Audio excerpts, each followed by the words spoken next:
Hey everyone, this is just a quick video about how to get started with Padlet.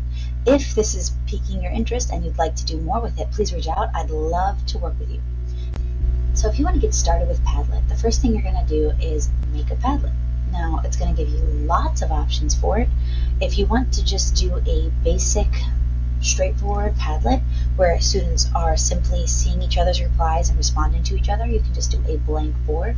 However, you can see they have lots of different structures for you to choose from here below. So if you would like to do something like making a map or taking a poll or perhaps doing a 3-2-1, you can do all of that here. However, let's go ahead and just start with a blank board so you can see what they have going on. So you're going to title your Padlet something that is helpful for your kids. So I might title it Morning Message because I'm going to make this what my kids do when they come in the morning. And then I'm going to say the wall is the basic, easy template. So I'm not going to add anything weird here. I'm just going to do it as a wall today. And then I can go to settings and add more details if I want. So I could say, tell me about what you did over the weekend. Respond to at least one classmate. And now those directions are right here for the kids to see when they come. I'm going to change the wallpaper. I can do anything I want. This is seriously completely customizable to exactly what you'd like. Let's go ahead and make it something a little bit more generic. And then I can change the font to my standards here. And then what I can do is I can change how the kids respond.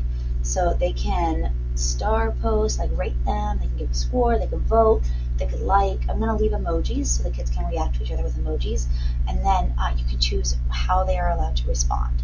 So this here would be where you might want to limit it if you know your kids get a little crazy, or maybe you want them to get a little crazy, and so you're going to leave them all on there.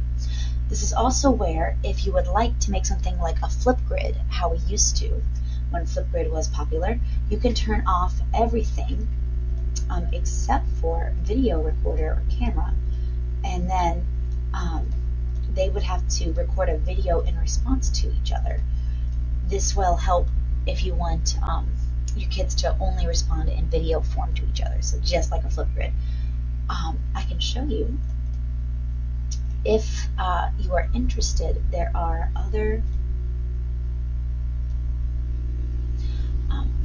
ways to use Padlet. So, for example, I've had kids make podcasts on it. So here's an example of a podcast one. This is obviously not my board, but just an example board. So the students can only post an audio recording, and so when they go to respond, it only gives them the option to audio record, and they record like a podcast about a topic that I've given them. So this is a great way for them to practice summarizing or sharing ideas with each other. You also could do all sorts of things with this. You could have them make a comic book.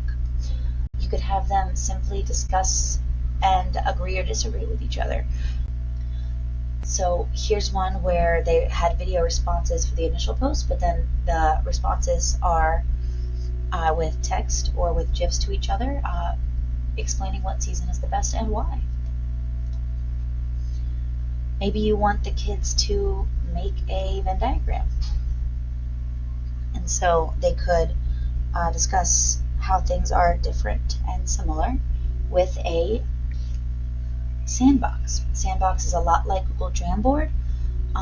You can do a wide variety of things with it. Here's one where they're literally having them practice measuring angles with a protractor on the screen. There are a lot of different ways to use Padlet. Lastly, I wanted to show you this feature that is new to Padlet since it was big during the pandemic, and this is the map feature. So here is where you can actually plot things on a map, or students can, in their responses, and then leave little notes on the different places on the map. So here's one I made, just a quick Civil War battles example.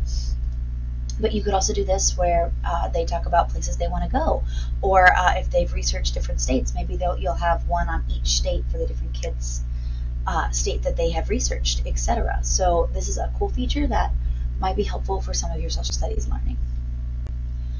Thanks for watching this far. If you would like to know more about ways you can use Padlet, please reach out to me or just give it a try yourself. I can't wait to see what you come up with.